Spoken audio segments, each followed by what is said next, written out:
Hello friends, welcome to Ali veterinary wisdom. दोस्तों, बहुत बहुत स्वागत है आपका अली वेटनरी विजडम में। आज के इस लेक्चर में हम एनर्जी और अमाइनो एसिड की जो रिक्वायरमेंट ब्रॉयलर चिकन्स में होती हैं उसके बारे में देखने की कोशिश करेंगे।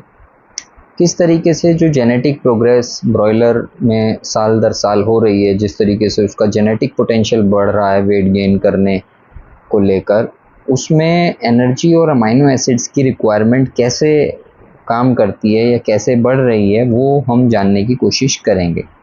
वीडियो में एक बात जो प्रमुख रूप से या प्रखर रूप से देखने को मिलेगी वो ये रहेगी कि हम जितना इम्पोर्टेंस एनर्जी को या अपरेंट मेटाबोलाइजेबल एनर्जी को देते हैं जब हम फीड फॉर्मुलेट करते हैं, क्या हम उतना ही डाइजेस्टिबल अमाइनो एसिड्स के लिए भी चिंतित रहते हैं जब हम फीड बनाते हैं।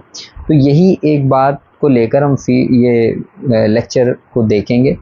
देखिए, ग्रोथ पोटेंशियल जो ब्रॉयलर चिकन्स का है वो पिछले कुछ दशकों में और ख़ासकर पिछले कुछ सालों में, जब से बायोटेक्नोलॉजी और बायो इन्फॉर्मेटिक्स साइंस ने तरक्की की है और उसके बाद अब आर्टिफिशियल इंटेलिजेंस आ गई है, तब ये देखने को मिला है कि ये जेनेटिक साइंस में बहुत ज़्यादा इम्प्रूवमेंट या एडवांसमेंट देखने को मिल रहे हैं। 1995 की अगर हम बात करें तो 52 दिन में 2 किलो 300 ग्राम का बर्ड हमारा होता था, लेकिन अब 2017 के जो आंकड़े हैं वो हमें ये बताते हैं कि यही वेट 2 किलो 300 ग्राम का जो बर्ड होता है ये हम 36 दिन में अचीव करने की कैपेसिटी रखते हैं। जो हमारा आज का ब्रॉयलर है वो 36 दिन में 2 किलो 300 ग्राम तक का, 2.25 किलो तक का हो जाता है, अगर हम उसे प्रॉपर न्यूट्रिएंट्स, प्रॉपर दाना, फीड प्रोवाइड करें और साथ साथ एक अच्छा एनवायरनमेंट उसे हम अगर दें। तो ये बात ये दर्शाती है कि हर साल लगभग 0.73 डे या ये कहिए कि 20 घंटे हम कम कर देते हैं उसकी जो उम्र है एक पर्टिकुलर वेट को अचीव करने की। मतलब जो 2.25 किलो का जो वेट है वो हर साल 20 घंटे उसमें कम हो जाते हैं, 20 घंटे पहले वो अचीव कर लेता है। तो जो जेनेटिक सिलेक्शन है वो काफ़ी क्रूशियल रोल प्ले कर रहा है इस इम्प्रूवमेंट में। ये जो इम्प्रूवमेंट आता जा रहा है जेनेटिक्स के ज़रिए से, जो वेट गेन करने की कैपेसिटी है वो बढ़ती जा रही है, और साथ साथ जो एपेटाइट है, हमारे जो ब्रॉयलर की जो भूख है वो बढ़ती जा रही है, जिससे ब्रॉयलर ज़्यादा से ज़्यादा फीड खाते हैं, लेकिन जो डाइजेस्टिबिलिटी है बर्ड्स की वो बहुत ज़्यादा बढ़ नहीं रही है। मतलब फीड खा रहा है ब्रॉयलर, तेज़ी से खा रहा है। दोस्तों, अली वेटनरी विजडम द्वारा फॉर्मुलेट किए गए प्रीमिक्स से उच्चतम क्वालिटी का प्रीमियम पोल्ट्री फीड आप अपने ही फार्म पर ही बना सकते हैं। यदि आप अपना फीड बनाते हैं और संतुष्ट नहीं हैं, या अभी कंपनी का फीड लेते हैं लेकिन अपना बनाना चाहते हैं और संकोच में हैं कि कैसे बनाएं, तो हमसे संपर्क करें। अधिक जानकारी के लिए स्क्रीन पर दिए गए नंबर पर व्हाट्सएप करें। आप हमसे किसी भी तरह की पोल्ट्री में मेडिसिन स्केड्यूल जानने के लिए भी संपर्क कर सकते हैं। ज़्यादा न्यूट्रिएंट डेंस दाना चाहिए। अगर पहले के ज़माने में, जब हम 1995 की बात कर रहे हैं, अगर उस ज़माने में 20-21% का हम क्रूड प्रोटीन का फीड बनाते थे, क्योंकि उस टाइम डाइजेस्टिबल अमाइनो एसिड्स का इतना रोल न्यूट्रिशन में नहीं था, सॉफ्टवेयर्स नहीं थे, एक्सेल में लोग नहीं बनाते थे, मैनुअली उसे कंप्यूट करते थे, अपना पेपर के ऊपर कैलकुलेटर से कंप्यूट करते थे, तो इतना चलन नहीं था डाइजेस्टिबल अमाइनो एसिड्स को देखने का। तो उस टाइम की अगर हम बात करें तो उस टाइम डाइट इतनी न्यूट्रिएंट डेंस नहीं हुआ करती थी, इतनी चीज़ें उसमें नहीं डाली जाती थी, एंटीबायोटिक्स वगैरह का ज़्यादा चलन था। लेकिन जैसे जैसे ये चीज़ें बढ़ी हैं और कंप्यूटर ने और सॉफ्टवेयर्स ने इसकी जगह ले ली, तो डाइजेस्टिबिलिटी को बहुत देखा जाने लगा। डाइजेस्टिबिलिटी का मतलब होता है कितना पचा पाता है। खा तो वो बहुत रहा है, लेकिन क्या उसकी पचाने की क्षमता भी बढ़ी है? तो उसका सीधा सा जो जवाब है वो है नहीं। उसकी पचाने की क्षमता इतनी नहीं बढ़ी है जितनी उसकी ग्रोथ मतलब बढ़ रही है। जैसे मान लीजिए पैनक्रियाज हैं, पैनक्रियाज सारे एंजाइम सिक्रीट करते हैं, तो क्या पैनक्रियाज भी ज़्यादा एंजाइम सिक्रीट करने लगे हैं? जो जेनेटिक सिलेक्शन हुआ है उसमें जो एंजाइम प्रोड्यूस करने की एबिलिटी है उसमें कोई बदलाव नहीं आया। पहले जितना एंजाइम प्रोड्यूस होता था तो डाइजेस्टिबिलिटी जो पाचन तंत्र है वो उसी स्पीड से काम कर रहा है जैसा आज से 30 साल पहले करता था। तो जो कॉम्पोजिशन है गेन का मतलब कि जो मीट को ग्रहण करने की क्षमता है, जो मीट को प्रोड्यूस करने की क्षमता है, वो भी उसमें भी बदलाव आया है, उसमें भी बदलाव देखने को मिला है।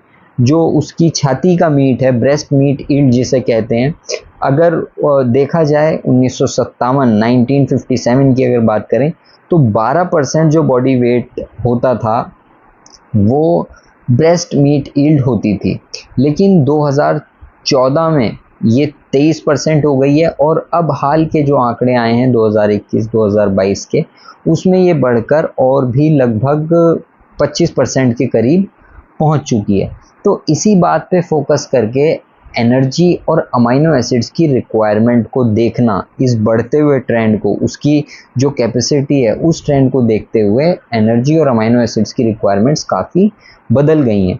अब भी जो फीड फॉर्मुलेट होते हैं, जो सॉफ्टवेयर्स बने हुए हैं, जो लोग अभी भी जिन चीज़ों को फॉलो करते हैं, जो गाइडलाइंस हैं कमर्शियल ब्रॉयलर्स की, उसमें अभी भी 15 साल पहले के जो स्टैंडर्ड्स हैं उन्हें फॉलो किया जाता है, जो कि काफ़ी अब आउटडेटेड हो चुके हैं। तो ब्रॉयलर का क्या रिस्पॉन्स रहता है न्यूट्रिएंट डेंसिटी के लिए?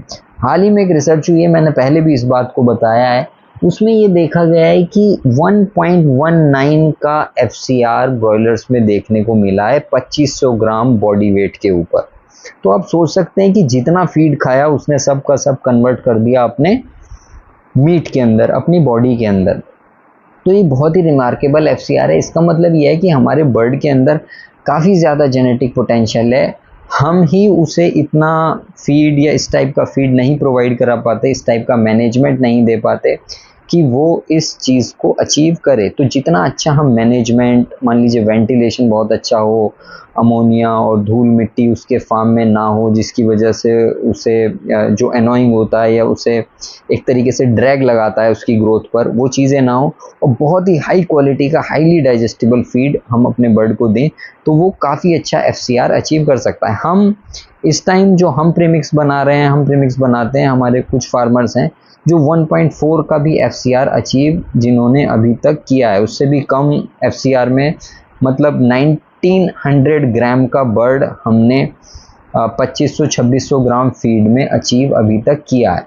तो वो इंडियन कॉन्टेक्स्ट में गर्मी ज़्यादा है, ट्रॉपिकल एनवायरनमेंट है, ह्यूमिडिटी है, धूल वगैरह रहती है, फार्म में अमोनिया रहती है, इन चीज़ों पे हम ज़्यादा ध्यान नहीं देते, लेकिन उसके बाद भी इतना अचीव करना, जो हमारा मतलब प्रीमिक्स है, जो फार्मर यूज़ कर रहे हैं, बहुत अच्छी मतलब क्वांटिटी में बहुत ज़्यादा फार्मर्स हैं जो यूज़ कर रहे हैं, और मेरा ये नहीं रहता कि मैं बार बार फार्मर्स को दिखाऊं कि कौन कौन यूज़ कर रहा है, वो उनकी अपनी, वो चाहते हैं कि उन्हें इतना ना मतलब उनके बारे में डिस्कस किया जाए। तो लेकिन फिर भी जो हम मतलब इस बात को सपोर्ट करते हैं या इस बात को बताते हैं वो यही है कि जब हम डाइजेस्टिबिलिटी फीड की बढ़ाते हैं और अमाइनो एसिड्स की जो रिक्वायरमेंट हैं, जो अमाइनो एसिड्स के रेशो हैं, उन्हें हमने थोड़ा सा इम्प्रूव किया तो बहुत अच्छे उसके रिजल्ट्स देखने को मिले। तो आज का जो ब्रॉयलर है that appear to eat to their physical capacity. पहले ये समझा जाता था कि एनर्जी की जो मतलब एनर्जी डेंसिटी होती है फीड के अंदर, अगर वो हम बढ़ा देंगे तो ब्रॉयलर कम फीड खाएगा और FCR अच्छा देगा, लेकिन ऐसा नहीं है। अब भी रिसर्चेस ये बताती हैं कि लीनियर गेन का रिस्पॉन्स हमें देखने को मिलता है, मतलब जैसे जैसे हम न्यूट्रिएंट डेंसिटी फीड की बढ़ाते जाते हैं उसका फीड इनटेक भी बढ़ता है और उसकी परफॉर्मेंस भी, उसका ग्रोथ रेट भी हमारे बर्ड का बढ़ता चला जाता है। तो इसमें और रिसर्चेस की नीड है, लेकिन जो जेनेटिक सिलेक्शन है वो ब्रॉयलर्स की जो सेंसिटिविटी है एपेटाइट कंट्रोल करने की, उसे उसने काफ़ी प्रभावित किया है। तो इसको हम अगर इसका सारांश देखें, इसे कंक्लूड करें इस बात को, तो हम ये कह सकते हैं कि जैसे जैसे ब्रॉयलर बढ़ रहा है, जितनी तेज़ी से बढ़ता है उतना ज़्यादा फीड खाता है, और अगर फीड के अंदर न्यूट्रिएंट डेंसिटी कम होगी तो ब्रॉयलर बढ़ना रुक जाएगा, उसके FCR बढ़ेगा। अगर न्यूट्रिएंट डेंसिटी उसकी ज़्यादा होगी तो वो उसे उतना ही अच्छा परफॉर्म करेगा, क्योंकि जो ऑप्टिमम AME होती है, अपरेंट मेटाबोलाइजेबल एनर्जी होती है। अपरेंट मेटाबोलाइजेबल एनर्जी का मतलब ये है कि जो एनर्जी फीड के अंदर है, जो ब्रॉयलर ने खाई, और कुछ एनर्जी वेस्ट हो जाती है हीट की फॉर्म में, बीट के अंदर निकल जाती है, यूरिन के अंदर निकल जाती है, उसके बाद जो एनर्जी बचती है उसे अपरेंट मेटाबोलाइजेबल एनर्जी कहते हैं। ये एनर्जी ज़रूरी होती है प्रोटीन एक्रेशन के लिए, प्रोटीन को जमा करने के लिए ये एनर्जी ज़रूरी होती है। तो जेनेटिकली अगर हमें मैक्सिमाइज करना है प्रोटीन एक्रेशन को या उसका वेट बढ़ाना है, तो हमें इस एनर्जी के यूज़ को ब्रॉयलर के अंदर समझना होता है। तो अगर एक्सेस एनर्जी हम देते हैं, इससे ज़्यादा जितनी मतलब प्रोटीन को जमा करने के लिए या ग्रोथ के लिए, मीट को बढ़ाने के लिए, मांस को बढ़ाने के लिए चाहिए, अगर उससे ज़्यादा एनर्जी दी जाती है तो वो उसके फैट में कन्वर्ट हो जाती है। जो ब्रॉयलर के अंदर, बर्ड के अंदर जो फैट जमा होता है उसमें कन्वर्ट होती है। और फैट कोई डिज़ायरेबल कैरेक्टरिस्टिक बर्ड का नहीं है। जिन बर्ड्स में ज़्यादा फैट होता है उनकी डिमांड कम हो जाती है और उनके अच्छे रेट जो कटर है वो नहीं देता है। तो हमारी कोशिश ये रहती है कि हम ज़्यादा से ज़्यादा ब्रेस्ट यील्ड को मतलब हासिल करें। तो उसी हिसाब से हम लोग भी प्रीमिक्स बनाते हैं, अब प्रीमिक्स देते हैं लोगों को, और वो उस चीज़ को, ब्रेस्ट यील्ड को हम अचीव करते हैं। तो करंट डाटा हमारा ये सजेस्ट करता है कि ऑप्टिमम डाइटरी एनर्जी लेवल जो है मैक्सिमम प्रोटीन एक्रीशन के लिए, वो उतनी नहीं है जितनी कमर्शियल सेटिंग्स में बताई जाती है। जो स्टैंडर्ड्स दिए गए हैं प्राइमरी ब्रीडिंग कंपनीज के द्वारा एनर्जी के, उतनी एनर्जी की नीड नहीं होती है।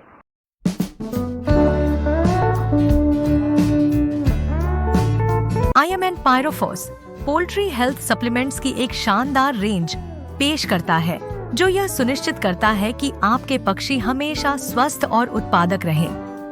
हमारे खास हर्बल फॉर्मुलेशन को बेहतरीन और तेज परिणामों के लिए तैयार किया गया है। हमारे पास रेस्पिरेटरी संबंधी साउंड प्रॉब्लम जैसी चुनौतियों का समाधान करने के लिए है रेस्पोज, जिसमें पेपरमिंट ऑयल, मुलेठी और अदरक का मिश्रण शामिल है, जिसमें बलगम को काटने वाले म्यूकोलिटिक कंपाउंड होते हैं।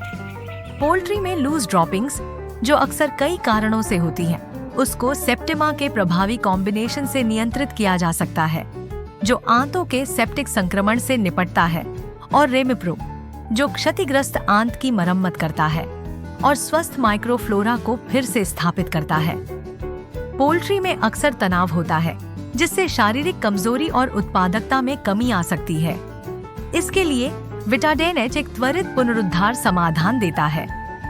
छोटे पक्षियों में ई कोलाई से होने वाली मोर्टेलिटी के मामलों के साथ साथ CRD और संक्रामक कोराइजा जैसी श्वसन संबंधी बीमारियों में अल्कायु बेहद प्रभावी साबित होता है। पोल्ट्री किसानों को अक्सर कम फीड सेवन, खराब ग्रोथ और पोषण संबंधी लंगड़ापन जैसी समस्याओं का सामना करना पड़ता है, जिसके लिए पायरोकैल्बी और ग्रोटेक को प्रिस्क्राइब किया जाता है, जो अत्यंत प्रभावशाली तरीके से काम करते हैं। प्रतिरक्षा प्रणाली को कमजोर करने वाले वायरल संक्रमण वाकई चुनौतीपूर्ण होते हैं और अक्सर इनसे मृत्यु दर भी बढ़ जाती है। इन वायरल समस्याओं से होने वाले आर्थिक नुकसान को वायरोकॉन और नेक्साम्यून के जरिए अच्छे से संभाला जा सकता है। इसके अलावा टॉक्सिसिटी किसानों के लिए एक बड़ा खतरा बन जाती है, जो धीरे धीरे इम्यूनिटी और लीवर स्वास्थ्य को नुकसान पहुंचाकर या तीव्र विषाक्तता पैदा करके मुनाफे को कम कर देती है। ऐसे में मजबूत एंटीऑक्सीडेंट सिस्टम और लिवर को सहारा देने वाले सप्लीमेंट जैसे सिलीमैरिन, सोर्बिटोल और लिकोरिस बेहद कारगर रहते हैं, और ये सभी आपके पक्षियों की सुरक्षा के लिए हेपासोल DS द्वारा उच्च मात्रा में उपलब्ध कराए जाते हैं। मौसमी चुनौतियों के लिए एसिटॉक्स Q10 खास तौर पर सर्दियों में एसाइटिस की समस्या को कम करने के लिए बनाया गया है, जबकि कूलेंट गर्मियों में हीट स्ट्रोक को संभालने में मदद करता है। हमारा अनोखा उत्पाद इजी ब्रूड चूजों को ब्रूडिंग के दौरान डिहाइड्रेशन कम करके स्फूर्ति देता है, जिससे उन्हें परिवहन से जुड़े तनाव का सामना करने की ताकत मिलती है। आप हमारी वेबसाइट से मेडिसिन शेड्यूल भी डाउनलोड कर सकते हैं और इसके साथ साथ हमारी मेडिसिन की खूबियों और उन्हें इस्तेमाल करने के तरीके के बारे में भी जान सकते हैं। दवाइयों की कीमत और होम डिलीवरी के लिए कृपया हमारी वेबसाइट www.imnpyrophos.in पर जाएं, जहां से आप सीधे ऑर्डर कर सकते हैं। अगर आपको और जानकारी चाहिए तो बेझिझक हमें 9871584101 पर व्हाट्सएप करें। आपको खुशहाल फार्मिंग की शुभकामनाएं। हम ज़्यादा एनर्जी प्रोवाइड करते हैं जिसकी वजह से प्रोटीन का वेस्टेज हमें देखने को मिलता है। तो लेकिन ऐसा भी नहीं है कि अगर हमने उस एनर्जी को ज़्यादा कम कर दिया, मान लीजिए अगर 3100 किलो कैलोरी एनर्जी हम किसी सेटिंग में दे रहे हैं और उसे हमने उठा के बिना प्रोटीन को और अमाइनो एसिड के डाइजेस्टिबिलिटी को चेंज किए 3000 पर लाकर खड़ा कर दिया, तो और हम ये सोचें कि अब प्रोटीन का एक्रीशन या इसका ग्रोथ रेट या एफसीआर बढ़ेगा, तो ऐसा नहीं होगा, क्योंकि डाइजेस्टिबिलिटी जो अमाइनो एसिड्स की है उसे भी साथ साथ हमें देखना होता है। तो अमाइनो एसिड्स अवेलेबल कराए जाते हैं। अगर ऐसा है कि मान लीजिए, क्योंकि 20 तरीके के अमाइनो एसिड्स होते हैं और वो amino acids proper ideal protein ratio के रूप में अवेलेबल होने चाहिए। मतलब ये है कि मान लीजिए मिथ्योनिन है, अगर वो हमें 60 यूनिट मिथ्योनिन चाहिए और वो 59 या 58 रह जाता है, तो बाकी के अमाइनो एसिड्स भी पूरी क्षमता से काम नहीं कर पाएंगे। ये आइडियल प्रोटीन का मतलब होता है। तो जैसा पहले बताया कि 1.19 का एफसीआर 200 मतलब 2.5 किलो बॉडी वेट पर अचीव हुआ है, वो इसी वजह से अचीव कर पाए कि वहाँ पर डाइजेस्टिबल अमाइनो एसिड्स को प्रोवाइड बर्ड को कराया गया। तो जब हम डाइजेस्टिबल अमाइनो एसिड्स की बात करते हैं तो वहाँ पर ये देखा जाता है कि जो क्रूड प्रोटीन की वैल्यू है उसका कोई मतलब नहीं रह जाता जब हम आइडियल प्रोटीन की बात करते हैं। तो वहाँ पर इस बात को नहीं देखा जाता कि जो दाने के अंदर प्रोटीन 23% है, 23.5% है, 22% है, 22.5% है, ये वैल्यू नहीं रहते, इस बात की कोई वैल्यू नहीं रहती। अगर बर्ड को प्रोटीन नहीं चाहिए, इस बात को आप समझ लें, बर्ड को चाहिए अमाइनो एसिड, तो जो करंट अमाइनो एसिड्स के रिकमेंडेशंस हैं बुक्स के अंदर, वो आज की ब्रॉयलर के हिसाब से सफिशिएंट नहीं है। ब्रॉयलर हर साल लगभग 30 से 50 ग्राम की उसमें बढ़ोतरी, उसके जेनेटिक पोटेंशियल में बढ़ोतरी हो रही है। तो हमें इन डेप्थ एनालिसिस करना पड़ेगा डाइटरी अमाइनो एसिड्स, जो अपरेंट मेटाबोलाइजेबल एनर्जी है और अमाइनो एसिड्स हैं उनका, तभी हम समझ पाएंगे कि किस तरीके से हमारा बर्ड परफॉर्म करता है। तो मैंने आपको 2 चीज़ें बताई, 3 चीज़ें बताई बल्कि। एक तो अपरेंट मेटाबोलाइजेबल एनर्जी, उसकी नीड जो कमर्शियल सेटिंग्स में है उतनी ब्रॉयलर की रिक्वायरमेंट, बढ़ते हुए ब्रॉयलर की रिक्वायरमेंट नहीं है, क्योंकि उसकी मेंटेनेंस एनर्जी पहले से कम हो चुकी है, क्योंकि उसकी ग्रोथ रेट बढ़ रहा है तो मेंटेनेंस एनर्जी कम हो रही है। तो मेंटेनेंस एनर्जी जब कम हो रही है तो AME की रिक्वायरमेंट कम होगी, ये मतलब एक कॉमन सेंस की बात है।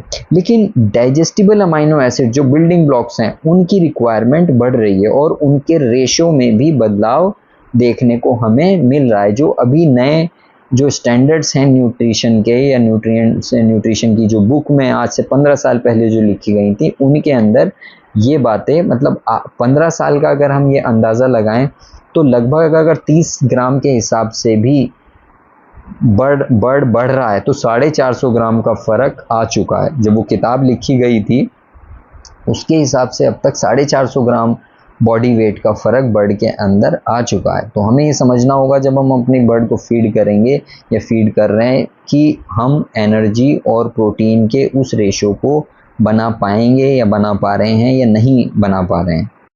तो यहाँ पर हमें AME को समझने की ज़रूरत है। जैसा मैंने बताया अभी आपको, ये एक क्रिटिकल मेज़र है एनर्जी का, जो कि ब्रॉयलर चिकन्स के लिए अवेलेबल रहती है फीड के अंदर after accounting for the energy losses. और ये वाइटल रोल प्ले करती है एनर्जी नीड्स के लिए, जो बर्ड्स की एनर्जी नीड्स होती हैं उनके लिए, ensuring the optimal growth and health. जो हेल्थ की जो उसकी रिक्वायरमेंट होती हैं, जो ग्रोथ की रिक्वायरमेंट होती हैं, उसके लिए अपरेंट मेटाबोलाइजेबल एनर्जी चाहिए होती है। अब यहाँ पर एक छोटा सा पॉइंट आता है जो नज़रअंदाज कर दिया जाता है। अगर आपके यहाँ बीमारियों का लोड ज़्यादा है, आपके यहाँ वायरल लोड है, उसके अंदर आपके फार्म के अंदर आपके पानी के अंदर बैक्टीरियल काउंट ज़्यादा है, तो बर्ड की जो इम्यून रिक्वायरमेंट है एनर्जी की वो बढ़ जाती हैं। देखिए 3 रिक्वायरमेंट्स हैं बर्ड की एनर्जी के लिए। सबसे पहली रिक्वायरमेंट उसकी ग्रोथ के लिए है, जो प्रोटीन अपनी बॉडी के ऊपर वो जमा कर रही है उसके लिए उसे एनर्जी चाहिए, ठीक है। दूसरी एनर्जी चाहिए उसकी बॉडी को मेंटेन करने के लिए। बर्ड चल रहा है, सांस ले रहा है, दिल धड़क रहा है, फेफड़े काम कर रहे हैं, किडनी काम कर रही है, लीवर काम कर रहा है, इंटेस्टाइन काम कर रही है, उसे उन सब चीज़ों के लिए एनर्जी चाहिए। अब अगर बाहर से इन्फेक्शन आ जाता है, मान लीजिए माइकोप्लाज्मा आ जाती है चिक्स के अंदर, कोई इन्फेक्शन आ जाता है, तो अब इम्यून सिस्टम एक्टिवेट होता है। आप इम्यून बूस्टिंग कोई चीज़ दे देते हैं, उसे वैक्सीन करते हैं, तो ये सब चीज़ें भी, इनकी भी एनर्जी अकाउंटेंसी होती है, ये भी एनर्जी अकाउंट में कंसीडर होती हैं। तो अगर आपका बर्ड बीमार पड़ गया है, उसके अंदर खरखराहट आ गई है, उसके अंदर साउंड आ गया है, इंटेस्टाइन का इन्फेक्शन हो रहा है, लीवर का इन्फेक्शन हो रहा है, निमोनिया का उसमें सिम्टम्स हैं, तो ऐसी कंडीशन में एनर्जी फिर इम्यून सिस्टम की तरफ डाइवर्ट होने लगती है, और वो हमारा जो प्रोटीन एक्रीशन के लिए हमें एनर्जी चाहिए होती है उसमें फिर वो इतनी डाइवर्ट नहीं हो पाती। तो यहाँ पर इस बात को समझना ज़रूरी है कि जब हम फीड को फॉर्मुलेट करते हैं तो इस बात को कंसीडर करके हमें चलना चाहिए कि 15% इन्फेक्शन के केसेस तो आते ही हैं, और इसके लिए हमें एनर्जी को, मतलब जो पार्टीशनिंग कहते हैं, न्यूट्रिशन पार्टीशनिंग जिसे कहा जाता है, हमें अलग से काउंट करना होता है। तो इसी से जुड़ा हुआ दूसरा पॉइंट आता है प्रोटीन एक्रीशन का। तो एक तरफ तो इम्यून सिस्टम के लिए हमें कुछ एनर्जी चाहिए, अगर बैक्टीरियल काउंट बढ़ जाते हैं, इकोलाई आ जाती है पानी के अंदर और इम्यून सिस्टम उससे लड़ रहा है, तो वहाँ एनर्जी चाहिए। दूसरा ये होता है कि ब्रॉयलर फीड बहुत ज़्यादा खाता है, तो एनर्जी इंटेक उसका हाई है। तो जैसे जैसे एनर्जी इंटेक हाई होता है और अगर उसे प्रॉपर प्रोटीन दिया जा रहा है, आइडियल प्रोटीन दिया जा रहा है उसकी, जिसमें उसके सारे अमाइनो एसिड्स अवेलेबल हो रहे हैं, तो उसका जो ग्राफ बनता है वो लीनियर रहता है। जैसे जैसे एनर्जी बढ़ती है, एनर्जी इंटेक बढ़ता है, वैसे वैसे उसका प्रोटीन एक्रीशन या जो प्रोटीन उसकी बॉडी पर जमा हो रहा है वो बढ़ता चला जाता है। तो एनर्जी जैसे जैसे इंक्रीज होती है, protein deposition in tissue also increases until a genetically defined maximum is reach.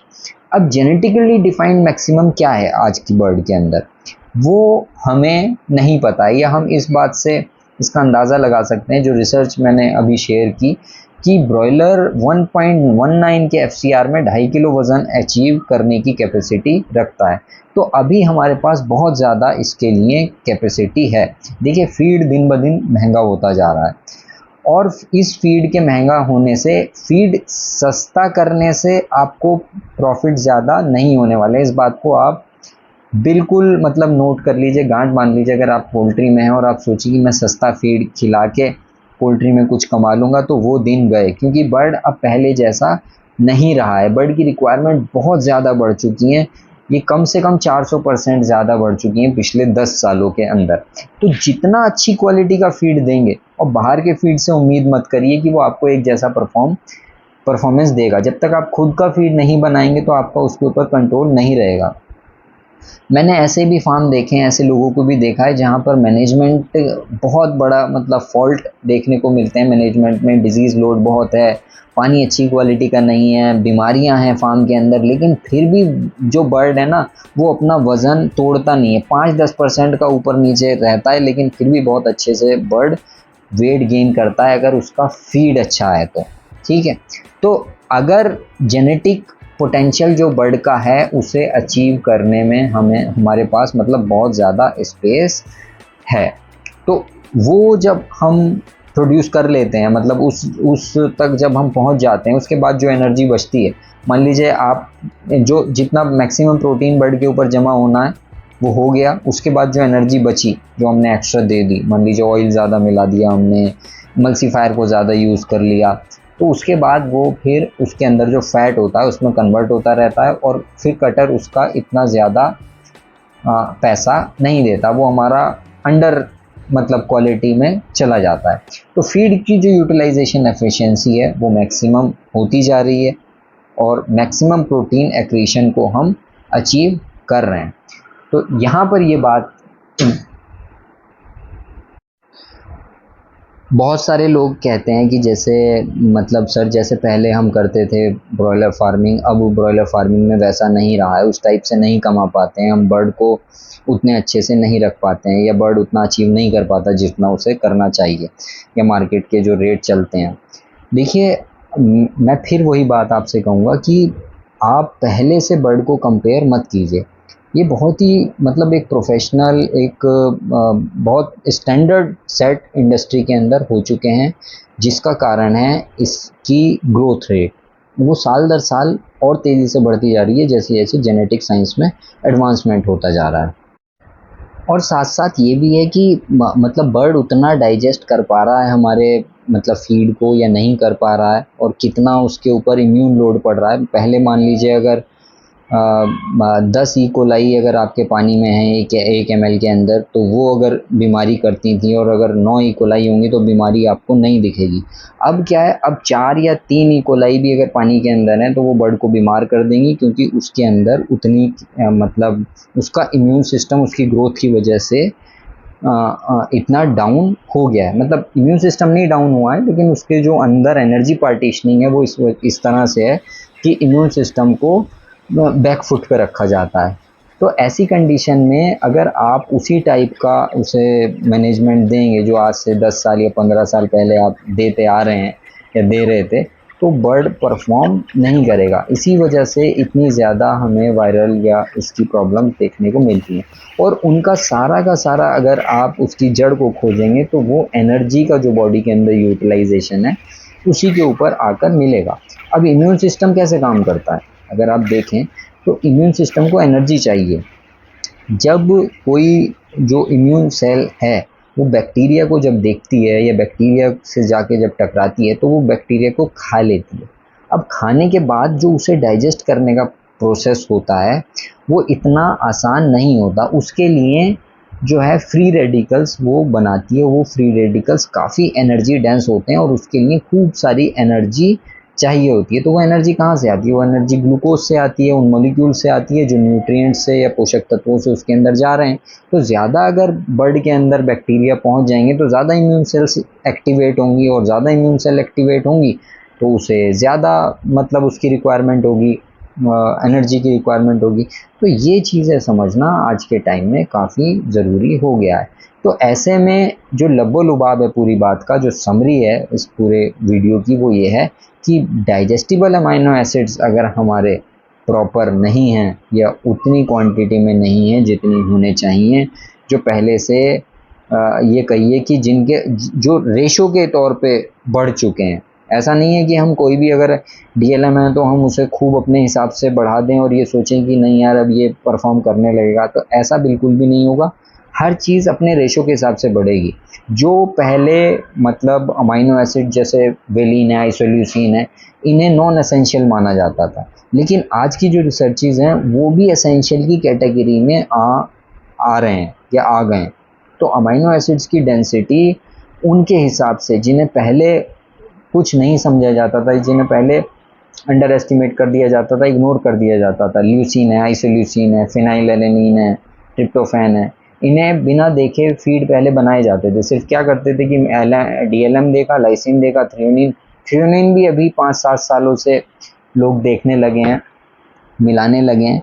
लेकिन जो बाकी के अमाइनो एसिड्स हैं ये तो हम मिला देते हैं, वो वाले अमाइनो एसिड्स हमें परेशान करते हैं। ये मिलाने के बाद भी, डीएलएम लाइसिन प्रॉपर मिलाने के बाद भी, वो पर्टिकुलर अमाइनो एसिड्स चाहे वो बहुत ही कम कंसंट्रेशन में हो, मान लीजिए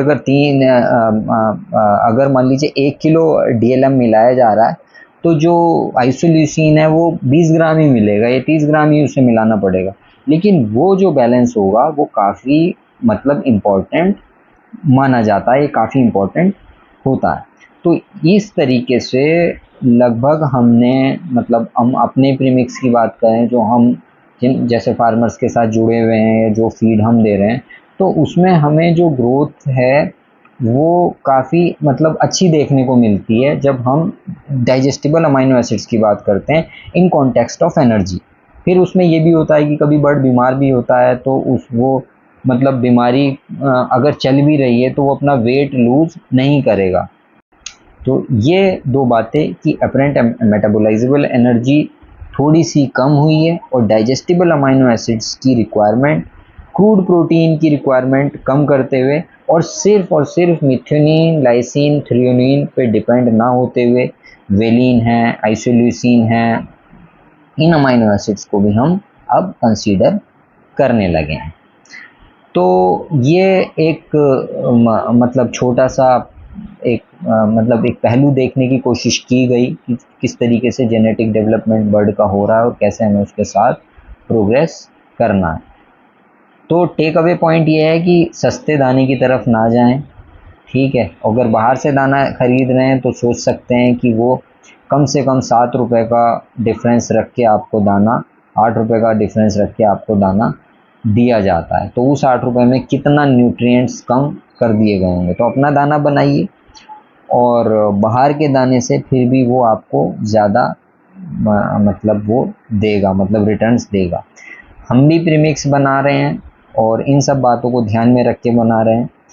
और अगर आप इसे यूज़ करते हैं तो फीड की कॉस्टिंग भी कम रहती है, प्रीमियम टाइप का फीड बनता है, जो बर्ड की रिक्वायरमेंट है उस हिसाब से हम उसे चेंज करते रहते हैं ताकि आपको बेस्ट परफॉर्मेंस मिले।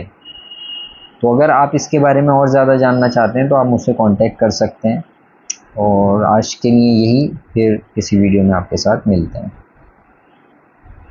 दोस्तों, यह वीडियो जो आप देख रहे हैं, यह अली वेटरनरी विजडम द्वारा पोल्ट्री फार्मिंग की जानकारी के लिए बनाए गए पोल्ट्री फार्मिंग ट्रेनिंग कोर्स का पार्ट है। ये कोर्स हमारी mobile application Ali veterinary wisdom training app पर उपलब्ध है। इसके 3 भाग हैं: देसी poultry farming course, broiler farming course और लेयर फार्मिंग कोर्स। इनमें से आप जिस फील्ड में भी काम कर रहे हैं, उस कोर्स में ज्वाइन कर सकते हैं। इन सभी ट्रेनिंग कोर्स में हमने विस्तार से उन सभी पहलुओं को बताने की कोशिश की है जो एक सक्सेसफुल फार्मिंग के लिए आवश्यक है। इनमें वीडियो लेक्चर के साथ साथ आपको रीडिंग मटेरियल भी मिलेगा। ऐप के चैट बॉक्स में आप अपने डाउट भी क्लियर कर सकते हैं। इस कोर्स की वैलिडिटी लाइफ टाइम है। आज ही ज्वाइन कीजिए और लाभ उठाइए। ऐप डाउनलोड करके आप कोर्स डेमो देख सकते हैं।